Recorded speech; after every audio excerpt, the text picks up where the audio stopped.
आज हम जिस तख्लीक़कार का ज़िक्र करने जा रहे हैं वो है अली आर्यान कियानी। जी हाँ दोस्तों, वही अली आर्यान कियानी जो आज से 50 बरस कबल 14 जनवरी को पाकिस्तान के शहर रावलपिंडी में पैदा हुए।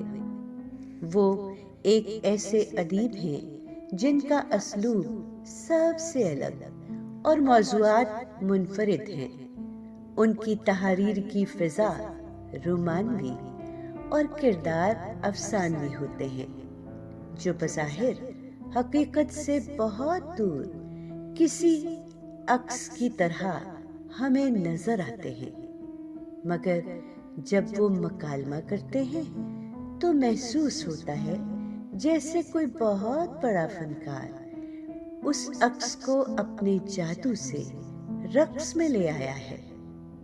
वो एक ऐसे फसूगर हैं जो लफ्ज़ों को लम्हात, जुमलों को जज्बात और मकालमों को महसूसात में बदल देते हैं और कभी कारी के विजदान में उतर कर उसे हैरान कर देते हैं।